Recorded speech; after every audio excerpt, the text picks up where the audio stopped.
Good afternoon, welcome to Telangana express. ముందుగా headlines చూద్దాం. ఆదిలాబాద్ జిల్లా జైనత్లో రైతుల రాస్తారోకో, శనగ సోయాబీన్ పంటలు కొనాలని డిమాండ్. కాళేశ్వరం ప్రాజెక్టు తెలంగాణకు జీవధార, కాంగ్రెస్ కుట్రలు ఎండగడతామన్న సుమన్, మధు. రేపు మేడిగడ్డకు బీఆర్ఎస్ ప్రజా ప్రతినిధులు, ప్రాజెక్టు ప్రయోజనాలు ప్రజలకు వివరించనున్న నేతలు. కేసీఆర్ను బదనాం చేయడమే రేవంత్ సర్కార్ లక్ష్యం, రైతులకు నీళ్లివ్వాలన్న ఉద్దేశం లేదన్న గులాబీ నేతలు. అనేక మందిని కాపాడిన వ్యక్తికి ఇచ్చే గౌరవం ఇదేనా? ఢిల్లీలో ర్యాట్ మైనర్ ఇల్లు కూల్చివేతపై మంత్రి సౌరభ్ ఫైర్. పదుల సంఖ్యలో రిజర్వాయర్లు, వేల కిలోమీటర్ల కాలువలు, వందల కిలోమీటర్ల సొరంగాలు, పదుల సంఖ్యలో పంప్ హౌస్లు, వీటన్నిటికీ సమూహమే కాళేశ్వరం ప్రాజెక్టు. ఇప్పుడు ఈ ప్రాజెక్టుపైనే విషం చిమ్ముతోంది కాంగ్రెస్ సర్కార్. రాజకీయ దురుద్దేశంతో ప్రాజెక్టుపై బురద జల్లే కుట్ర చేస్తోంది. మేడిగడ్డ బరాజ్ పునరుద్ధరణ చేపట్టకుండా మొత్తంగా ప్రాజెక్టునే మూలన పడేసే కుట్రను అమలు చేస్తోంది. దీంతో ఈ కుట్రలకు చెక్ పెట్టేందుకు బీఆర్ఎస్ రెడీ అయింది. రేపు చేపట్టిన చలో మేడిగడ్డ కార్యక్రమంతో ప్రజలకు వాస్తవాలను వివరించేందుకు సిద్ధమైంది.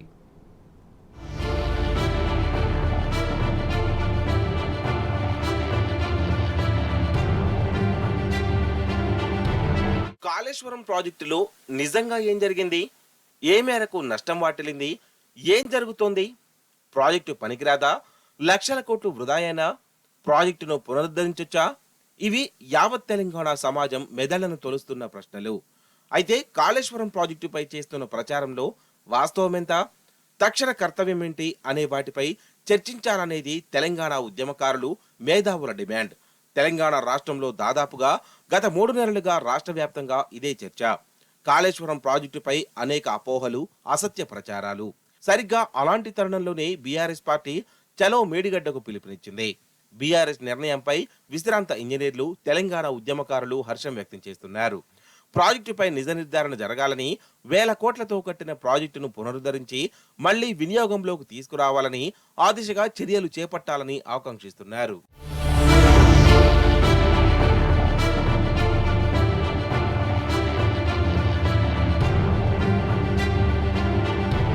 కాళేశ్వరం ప్రాజెక్టులో భాగమైన మేడిగడ్డ బరాజ్లో 7వ బ్లాక్లోని 20వ నెంబర్ పిల్లర్ గత అక్టోబర్లో కుంగుబాటుకు గురవ్వడంతో మొత్తం ప్రాజెక్టుపైనే అనుమానాలు రేకెత్తే విధంగా ప్రచారం కొనసాగుతోంది. కుంగుబాటునకు కారణాలను అన్వేషించకుండా, పూర్తి స్థాయి విచారణ చేపట్టకుండా, అవి పూర్తయి నివేదికలు రాకముందే ఒకవైపు ఎన్డీఎస్ఏ, మరోవైపు విజిలెన్స్ బృందం ప్రాజెక్టుపై పుకార్లకు ఊతమిచ్చేలా నివేదికలను విడుదల చేస్తున్నాయి.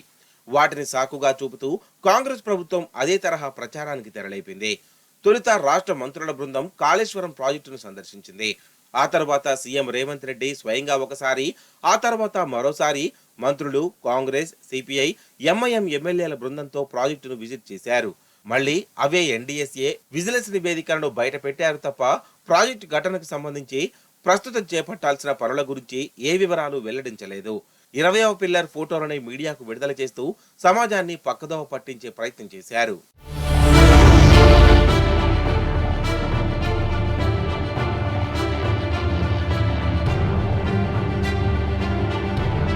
రాజకీయాలు ఎలా ఉన్నా ప్రాజెక్ట్ అనేది ప్రజల ఆస్తి.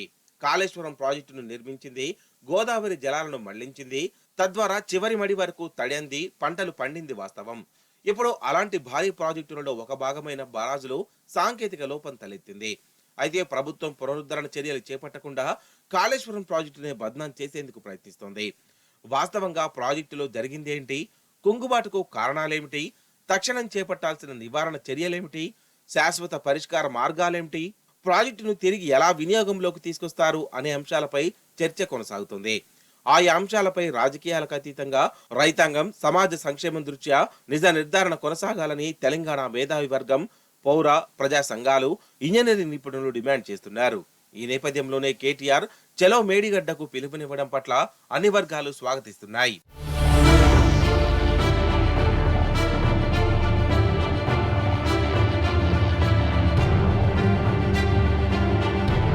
కేటీఆర్ కేసీఆర్ పిలుపు మేరకు బీఆర్ఎస్ ప్రజాప్రతినిధుల బృందం రేపు మేడిగడ్డను సందర్శించనుంది.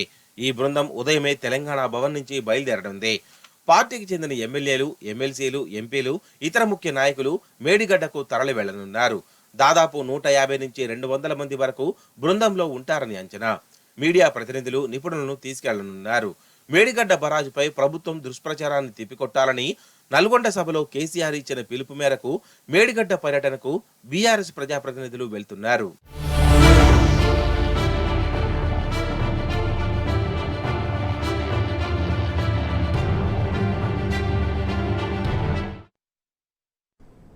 మేడిగడ్డకు మరమ్మతు పనులు నిర్వహించకుండా పూర్తిగా కొట్టుకుపోయేలా కాంగ్రెస్ ప్రభుత్వం కుట్రలు చేస్తోందని ఆరోపించారు బీఆర్ఎస్ నేత కర్నె ప్రభాకర్. రైతులకు నీళ్లివ్వాలన్న ఆలోచన రేవంత్ రెడ్డి సర్కారుకు లేదన్నారు. కేసీఆర్ ప్రభుత్వం నిర్మించిన బృహత్తర నిర్మాణాలను లేకుండా చేయాలని చేస్తున్నారన్నారు. మేడిగడ్డ గురించి ప్రజలకు వాస్తవాలు తెలియజేసేందుకు రేపు బీఆర్ఎస్ ప్రజాప్రతినిధుల బృందం వెళ్తోందని చెప్పారు కర్నె ప్రభాకర్. అనేక సందర్భాల్లో ఈ రాష్ట్ర ముఖ్యమంత్రి రేవంత్ రెడ్డి గారు తెలంగాణలో 10 సంవత్సరాలు కేసీఆర్ గారి నాయకత్వంలో జరిగినటువంటి అభివృద్ధిని, జరిగినటువంటి నిర్మాణాలని ఆనవాళ్ళు లేకుండా చేస్తామని చెప్పేసి ఏ మాట అయితే చెప్పిండో, దాంట్లో భాగంగానే ఇవాళ కాళేశ్వరానికి సంబంధించినటువంటి మేడిగడ్డ ప్రాజెక్టుని నిర్వీర్యం చేసి తద్వారా తెలంగాణ ప్రజల కోరిక అయినటువంటి సస్యశ్యామలంగా మారాల్సినటువంటి తెలంగాణని ఎండబెట్టే కుట్రలో భాగమే కాంగ్రెస్ పార్టీ చేస్తుందని చెప్పడానికి నిలువెత్తు నిదర్శనం నిన్నటికి నిన్న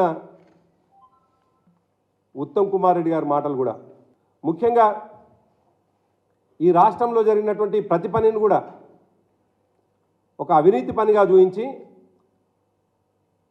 ఇవాళ ఈ రాష్ట్రాన్ని అధోగతి పాలు చేయడానికి చేస్తున్నటువంటి ప్రయత్నంలో భాగంగా ఈ కాంగ్రెస్ పార్టీ ప్రభుత్వం చేస్తున్నటువంటి ఈ దుర్మార్గమైనటువంటి చర్యల్ని ఎండగట్టడానికే, ప్రపంచానికి చూపించడానికే, మేడిగడ్డ ద్వారా ఏం లాభం జరుగుతుందో చెప్పడానికే ఇవాళ మా మాజీ ప్రజాప్రతినిధుల పర్యటన అనేటువంటి విషయాన్ని ఈ సందర్భంగా గుర్తు చేస్తున్నాం.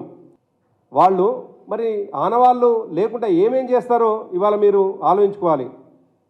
ఇవాళ హైదరాబాద్ నడిబొడ్డున ఉన్నటువంటి సెక్రటేరియట్ని ఆనవాళ్ళు లేకుండా చేయదలుచుకున్నారా? నిలువెత్తు 125 అడుగుల అంబేద్కర్ విగ్రహాన్ని తీసేసి ఆనవాళ్ళు లేకుండా చేయదలుచుకున్నారా? దాదాపు 100లాది మంది మీ పుణ్యాన మీరు నిర్ణయం తీసుకోకపోగా చనిపోయినటువంటి అమరుల స్తూపం ఇవాళ సెక్రటేరియట్ ఎదురుగా కట్టినటువంటి సందర్భంలో దాన్ని ఆనవాళ్ళు లేకుండా చేయదలుచుకున్నారా? దేన్ని ఆనవాళ్ళు లేకుండా చేయదలుచుకున్నారు? మేడిగడ్డని రిస్టోర్ చేసి తద్వారా మేడిగడ్డ ద్వారా అన్నారం ద్వారా ఇవాళ సుందిళ్ళ ద్వారా ఎల్లంపల్లిలోకి నీళ్లు లిఫ్ట్ చేసి తెలంగాణ ప్రజలకు వ్యవసాయానికి నీళ్ళు ఇవ్వమని చెప్పేసి అడుగుతా ఉన్నాం. ఇది ప్రజల న్యాయమైనటువంటి కోరిక.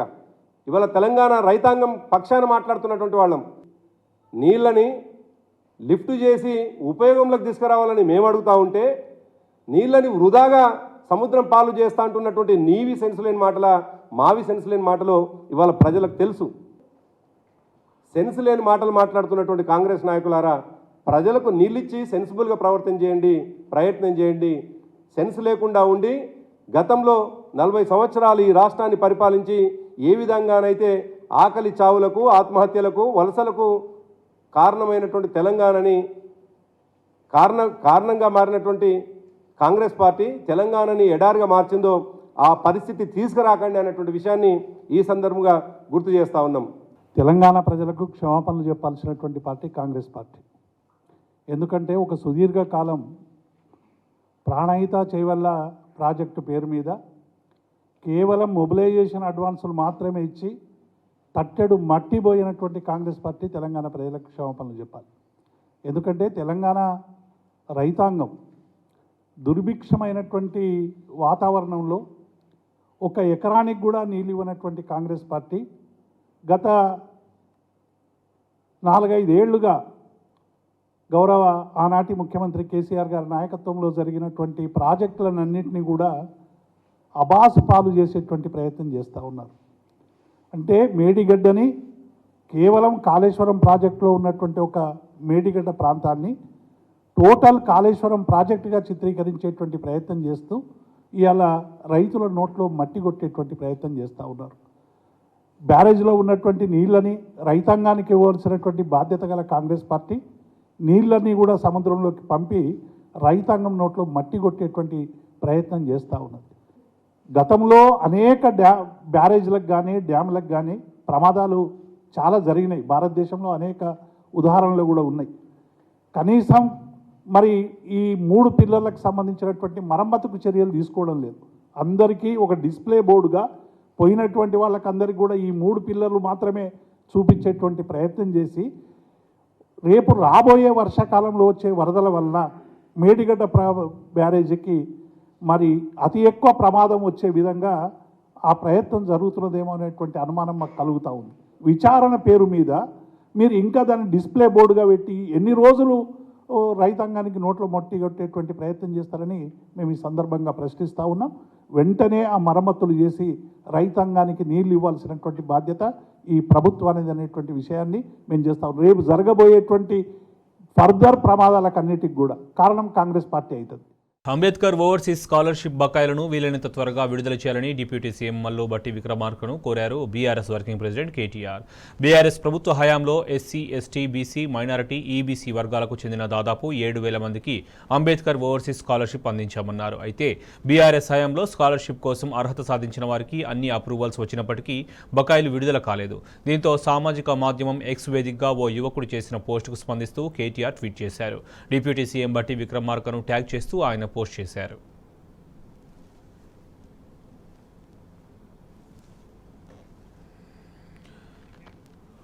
రాష్ట్రంలో టీచర్ పోస్టుల భర్తీకి డిఎస్సి నోటిఫికేషన్ విడుదలైంది. మొత్తం 11,062 ఉద్యోగాల భర్తీకి ప్రభుత్వం కొత్త నోటిఫికేషన్ జారీ చేసింది. ఇందులో కేసీఆర్ ప్రభుత్వం జారీ చేసిన 5,089 పోస్టులున్నాయి. వీటికి అదనంగా 4,957 టీచర్ పోస్టులు, మరో 1,016 స్పెషల్ ఎడ్యుకేషన్ టీచర్ పోస్టులు కలిపి మొత్తం 11,062 పోస్టులకు కొత్త నోటిఫికేషన్ ప్రభుత్వం జారీ చేసింది. ఇందులో ఎస్జిటి 6,508 పోస్టులు, స్కూల్ అసిస్టెంట్లు 2,629, లాంగ్వేజ్ పండిట్ 727, పీఈటీ 182 పోస్టులు భర్తీ చేయనున్నారు. ఆన్లైన్ పద్ధతిలో పరీక్ష నిర్వహించనున్నారు.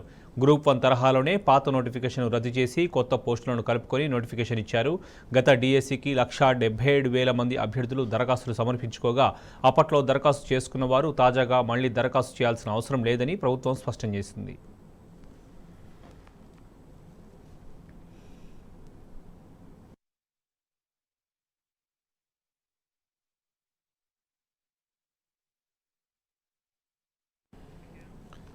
Gachibowli Radisson hotel drugs case remand రిపోర్టులో సంచలన విషయాలు వెలుగులోకి వస్తున్నాయి. బీజేపీ నేత గజ్జల యోగానంద కుమారుడు వివేకానంద ఏడాదిగా డ్రగ్స్ తీసుకుంటున్నట్టు తేలింది. సంవత్సర కాలంగా రాడిసన్ హోటల్లో వివేకానంద డ్రగ్స్ పార్టీలు నిర్వహిస్తున్నాడు. అంతేకాదు ఈ కేసులో నిందితుడిగా ఉన్న డైరెక్టర్ జాగర్లమూడి క్రిష్ కూడా డ్రగ్స్ తీసుకున్నట్లు నిర్ధారించారు. మీర్జా వహీద్ వద్ద డ్రగ్ పెడ్లర్ అబ్బాస్ తరచుగా కొకైన్ కొనుగోలు చేసేవాడని, దాన్ని వివేకానంద డ్రైవర్కు అప్పగిస్తున్నట్లు తెలిపాడు. గ్రాము కొకైన్ను 14,000కు కొని వివేకానందకు అప్పగించినట్లు తన వాంగ్మూలంలో పేర్కొన్నాడు.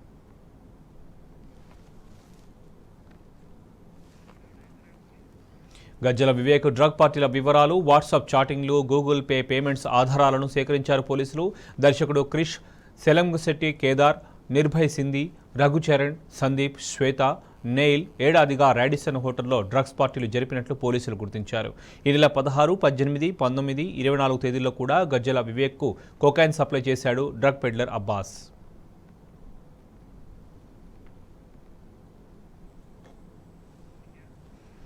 రాడిసన్ హోటల్ డ్రగ్స్ కేసులో కీలక నిందితుడు మీర్జా వహీద్ను గచ్చిబౌలి పోలీసులు అదుపులోకి తీసుకున్నారు. డ్రగ్స్ పెడ్లర్ మీర్జా వహీద్ అబ్బాస్ అలీకి కొకైన్ సరఫరా చేసినట్లుగా పోలీసులు గుర్తించారు. ఈ నెల 24వ తేదీన 4 గ్రాముల కొకైన్ను అబ్బాస్ అలీ కొన్నట్లు పేర్కొన్నారు. మీర్జా వహీద్ కొకైన్ ఎక్కడి నుండి తీసుకొస్తున్నాడనే విషయాన్ని పోలీసులు దర్యాప్తు చేస్తున్నారు. అటు గజ్జల వివేకానంద డ్రగ్ పార్టీలపై దర్యాప్తు ముమ్మరం చేశారు.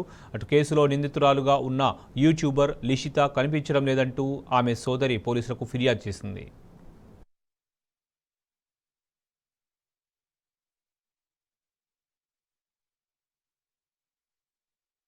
ఇంటర్మీడియట్ బోర్డు పాటిస్తున్న ఒక్క నిమిషం నిబంధన విద్యార్థి ప్రాణం తీసింది. ఆలస్యంగా వచ్చినందుకు పరీక్షకు అనుమతించకపోవడంతో మనస్తాపంతో ఆత్మహత్య చేసుకున్నాడు inter first year student. Adilabad జిల్లా జైనత్ మండలానికి చెందిన శివకుమార్ అనే విద్యార్థి సాత్నాలా ప్రాజెక్టులోకి దూకి సూసైడ్ చేసుకున్నాడు. ఘటనా స్థలంలో లభించిన సూసైడ్ నోట్ను పోలీసులు స్వాధీనం చేసుకున్నారు. తొలిసారి ఎగ్జామ్ మిస్ అయినందుకు నన్ను క్షమించండి నాన్న అంటూ అతను రాసిన లేఖ కంటతడి పెట్టిస్తోంది.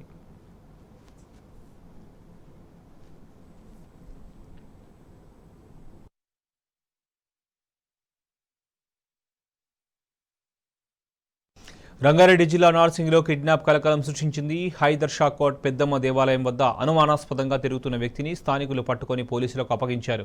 స్కూల్కు వెళ్తున్న చిన్నారులను చాక్లెట్లు ఇప్పిస్తానని మాయమాటలు చెప్పి కిడ్నాప్కు యత్నిస్తున్నాడని స్థానికులు తెలిపారు.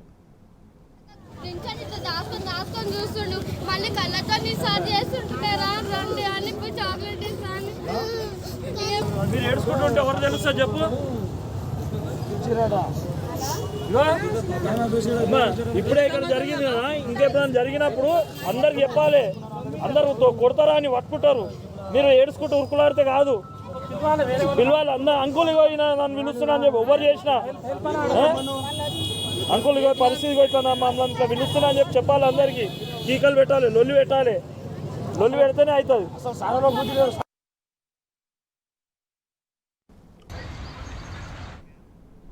హైదరాబాద్ హయత్ నగర్లో సీఎంఆర్ షాపింగ్ మాల్ ప్రారంభోత్సవం ఘనంగా సాగింది. ఎమ్మెల్యే సుధీర్ రెడ్డి, సినీ నటులు అషికా రంగనాథ్, అమృత అయ్యర్ ఈ షాపింగ్ మాల్ను ప్రారంభించారు. నిర్వాహకులకు శుభాకాంక్షలు తెలిపారు. అన్ని వర్గాలకు ప్రజలను ఆకట్టుకునేలా ఉందని సీఎంఆర్ షాపింగ్ మాల్ ఉందని అషికా రంగనాథ్, అమృత అయ్యర్ తెలిపారు.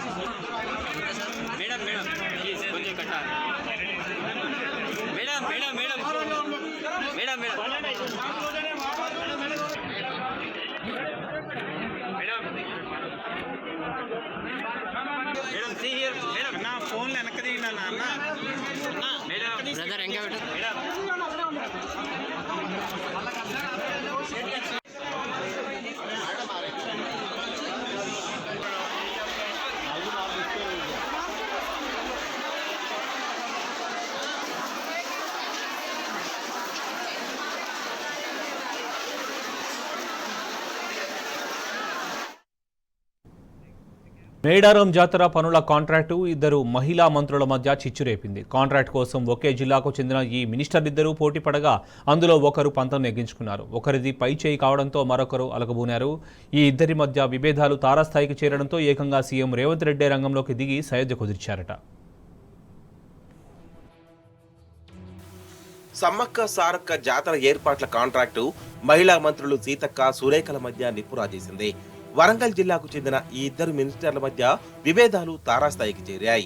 మంత్రి సీతక్క పంతం నెగ్గించుకోవడంతో అలిగిన మరో మంత్రి కొండా సురేఖ ఈసారి మేడారం జాతర వైపు తొంగి చూడలేదు. అనారోగ్యం పేరిట ఓ వీడియో విడుదల చేసి సచివాలయంలో కూడా అడుగు పెట్టలేదు. అయితే ఇద్దరు మహిళా మంత్రుల మధ్య గ్యాప్ ను పూడ్చేందుకు సీఎం రేవంత్ రెడ్డి స్వయంగా రంగంలోకి దిగాల్సి వచ్చిందని సమాచారం.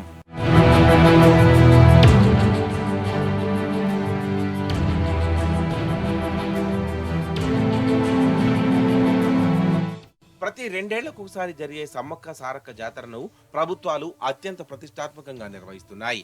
దక్షిణాదిలో జరిగే గిరిజన కుంభమేళాగా పేర్కొన్న ఈ మహాజాతరకు ప్రతి ఏటా మన రాష్ట్రం నుంచే కాకుండా ఏపీ, ఛత్తీస్గఢ్, మహారాష్ట్ర, కర్ణాటక, ఇతర రాష్ట్రాల నుంచి సుమారు 50 లక్షలకు పైగా జనం వస్తారని అంచనా. ఇందుకు దీటుగానే ప్రతిసారి ఏర్పాట్లు ఘనంగా చేయడం రివాజు. అయితే తాము అధికారంలోకి వచ్చిన తర్వాత తొలిసారిగా వచ్చిన మేడారం జాతర ఏర్పాట్ల కోసం కాంగ్రెస్ సర్కారు తొలి విడతగా 75 కోట్లు, రెండో విడతగా మరో 35 కోట్లు అంటే మొత్తం 110 కోట్లను విడుదల చేసింది. జాతరకు వచ్చే జనానికి తాత్కాలిక ప్రాతిపదికన స్వచ్ఛమైన తాగునీరు, మట్టి రోడ్లు, పార్కింగ్, బస్ షెల్టర్లు, క్యూ లైన్లు, బారికేట్లు, అంటువ్యాధులు ప్రబలకుండా పారిశుద్ధ్య కార్యక్రమాలు, ఇతర ఆరోగ్యపరమైన చర్యలు తదితర వసతులు కల్పించడం కోసం ఈ నిధులను ఖర్చు చేస్తారు. ఈ పనులను కాంట్రాక్టు పద్ధతిలో ప్రైవేటు పార్టీలకు అప్పచెప్తారు. అయితే దాదాపు 60% లాభం ఉండే ఈ వ్యవహారాన్ని పేరుకు ప్రైవేటు వ్యక్తులకే అప్పగించిన ఏర్పాట్లలో పాలు పంచుకునే కాంట్రాక్టర్లందరూ స్థానిక మంత్రుల బంధువర్గమే ఉంటారనేది ఒక ఆరోపణ. ఇంకేముంది, వరంగల్ జిల్లాకు చెందిన ఈ ఇద్దరు మహిళా మంత్రులకు మధ్య ఈ కాంట్రాక్టు పేచీ పెట్టింది.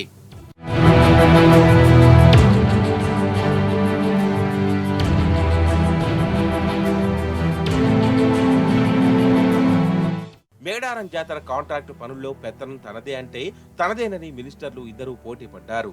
గిరిజన శాఖ మంత్రిగా బాధ్యత తనదేనని సీతక్క వాదిస్తే, దేవాదాయ శాఖ మంత్రిగా అది తన పరిధిలోకి వస్తుందనేది సురేఖ వెర్షన్. అయితే చివరికి సీతక్కదే పైచేయి కావడంతో సురేఖ అలకబోనింది. తాను అనారోగ్యంతో బాధపడుతున్నానని ఒక వీడియో విడుదల చేసి ఈసారి సమ్మక్క సారక్క జాతరలో అడుగు పెట్టలేదు. ఇటు సచివాలయానికి రావడం కూడా మానేసింది. దీంతో స్వయంగా సీఎం రేవంత్ రెడ్డి రంగంలోకి దిగారు. మంగళవారం నాడు సీతక్క కొండా సురేఖను సచివాలయానికి పిలిపించుకొని తన ఛాంబర్లో ఇద్దరి మధ్య సయోధ్య కుదిర్చారు. ఒకే జిల్లాకు చెందిన ఇద్దరు కీచులాడుకోవడం సరికాదని సుద్దులు చెప్పారని వినికిడే. ఇకపై సమన్వయంతో పని చేసుకోవాలని సూచించినట్లు సమాచారం. దీంతో అలిగి చాలా రోజులుగా ముఖం చాటేసిన మంత్రి కొండా సురేఖ తిరిగి గృహజ్యోతి, గృహలక్ష్మి కార్యక్రమాలకు హాజరైంది. వేదిక ఎక్కి ప్రసంగించింది. డిమాండ్ల సాధనకై ఢిల్లీ సరిహద్దులో రైతులు చేస్తున్న ఆందోళనలు 17వ రోజుకు చేరాయి. ఖానౌరీ, షంభు సరిహద్దులో నిరసనలు జరుపుతున్న రైతులు కేంద్రానికి ఇచ్చిన డెడ్ లైన్ ఇవాళతో ముగియనుంది. కేంద్రం తమ సమస్యలను పరిష్కరించుకుంటే సాయంత్రం భవిష్యత్తు కార్యాచరణను ప్రకటిస్తామన్నారు కర్షక నేతలు. మరోవైపు పోలీసుల తూటాలకు బలైన శుభకరణ్ సింగ్ మృతిపై ఎఫ్ఐఆర్ ఫైల్ అయిందని తెలిపారు. ఐపీసీ సెక్షన్లు 302, 114 కింద కేసులు నమోదైనట్లు సమాచారం అందించిందన్నారు. ఇవాళ శుభకరణ్ అంత్యక్రియలు నిర్వహించినట్లు పేర్కొన్నారు అన్నదాతలు.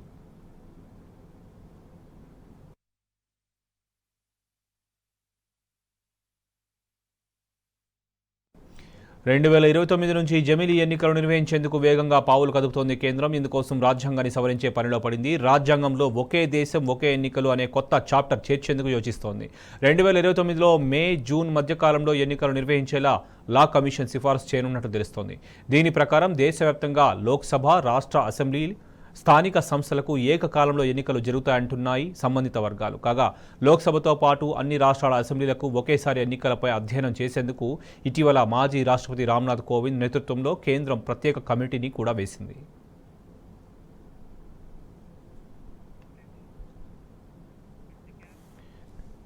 ఇక ఇవి bulletin updates. Keep watching tea news.